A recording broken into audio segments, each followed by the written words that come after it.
welcome to podcast cerita horor. Sebelum kita ke cerita, jangan lupa like, comment, dan subscribe ya.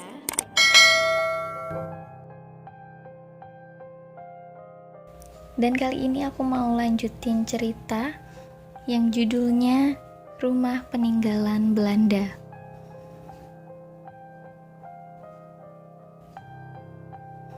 Hingga tiba-tiba sret, gelas itu kembali bergeser. Mas Hanung pun berlanjut jalan. Mungkin karena angin, pikir dia. Sebenarnya dia ngantuk dan capek. Tapi malam itu klub bola kesukaannya bermain. Dia tentu gak mau ketinggalan dan akhirnya menonton di ruang TV. Sebenarnya di kamarnya ada TV. Tapi dia gak mau bikin Mbak Yona dan si Dedek terbangun gara-gara dia berisik.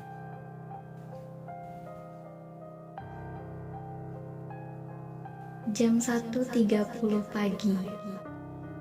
Mas Hanung asik nonton bola. Dan tiba-tiba ada suara yang bikin Mas Hanung kaget dan terdiam.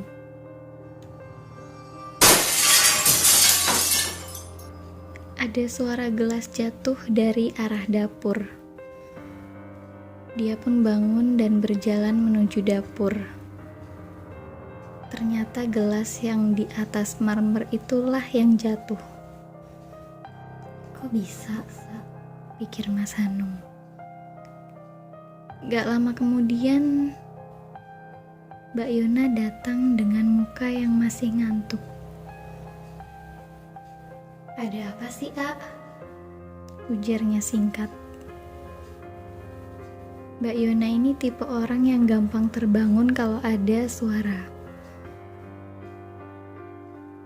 Itu aku jatuhin gelas gak sengaja kesenggol. Udah kamu lanjut tidur lagi aja ya. Dan sengaja Mas Hanung berbohong. Dia gak mau debat pagi-pagi dan juga dengan kondisi badan yang sedang lelah. Sambil bersihin pecahan gelas, pikiran Mas Hanung masih bertanya-tanya. Kok bisa gelas ini jatuh dengan sendirinya? Padahal gak ada angin juga.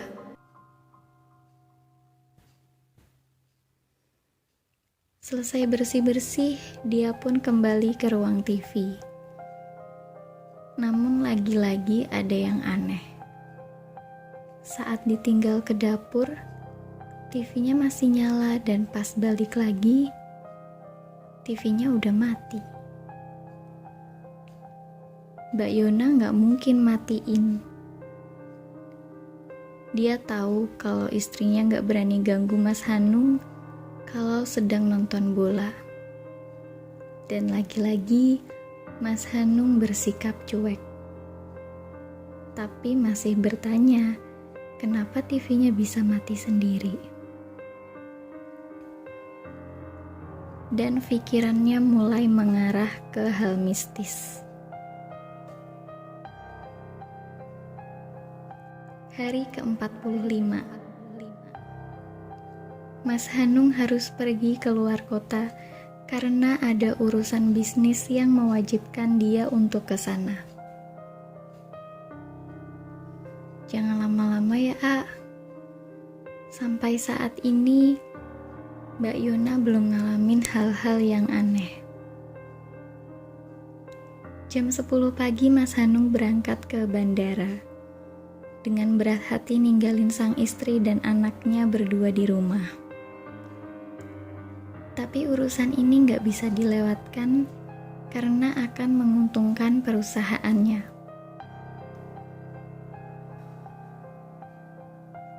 Malam tiba hari pertama Mas Hanung pergi. Mbak Yona berdua dengan si Dedek bercanda di ruang TV. Beberapa mainan berserakan di lantai.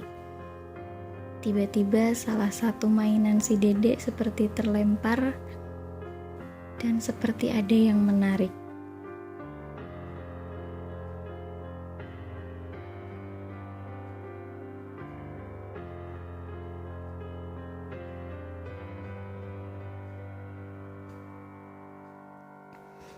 Mbak Yuna yang sadar langsung melihat ke arah mainan itu.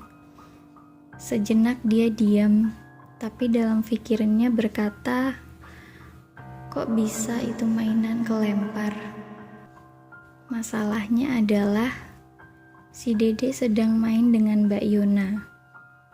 Kalaupun aja si Dede ngelempar, pasti Mbak Yuna lihat. Mungkin ketendang.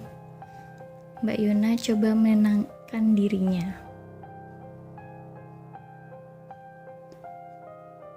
Dia lanjut bermain dengan si Dede.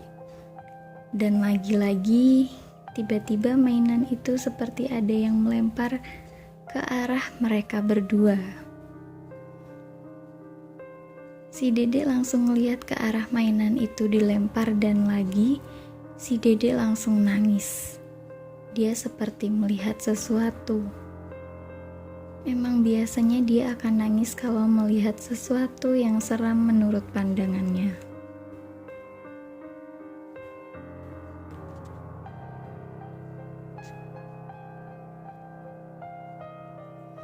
Mbak Yuna langsung mematikan TV dan menggendong si Dede masuk ke kamarnya. Dia sudah merasa merinding saat itu. Mbak Yuna sepertinya sadar ada sesuatu yang aneh di rumah itu. Mbak Yuna melihat jam dinding dan jam menunjukkan pukul 10 malam. Si Dede sudah berhenti nangis. Mbak Yuna berusaha membuat si Dede tidur. Rasanya malam itu ingin cepat pagi. Mbak Yuna sudah merasa gelisah. Namun di saat mencoba membuat si Dede tidur, dari arah luar kamar terdengar suara tangisan anak kecil. Suaranya kecil. Tapi Mbak Yuna sadar kalau suara itu seperti anak kecil dan kayak suara cewek. Hampir 1 menit suara itu terdengar. Mbak Yuna sudah mulai ketakutan. Kali ini dia benar-benar yakin kalau di rumah itu ada sesuatu yang gak beres. Dia hanya bisa membaca doa di dalam hatinya. Mbak Yuna coba kirim SMS ke Mas Hanung. Pak, kalau udah selesai meeting langsung telepon ya. Gak ada balasan darinya. Mungkin Mas Hanung memang sedang sibuk. Suara itu masih ada. Intensitas suaranya naik turun, bahkan bisa terdengar jelas suara tangisannya. Gak terasa, air mata Mbak Yuna turun. Dia ngerasa begitu takut banget saat itu. Ya Allah, tolong saya. Dan syukur, akhirnya HP-nya berdering. Ternyata Mas Hanung telepon. Tanpa menunggu lama, langsung saja Mbak Yuna mengangkat telepon. Kenapa, Nak? Ujar Mas Hanung. Pak, Mbak Yuna hanya bisa sesenggukan. Loh, kamu nangis? Ada apa sih? Mbak Yuna tidak menjawab. Malah tangisannya mulai kencang.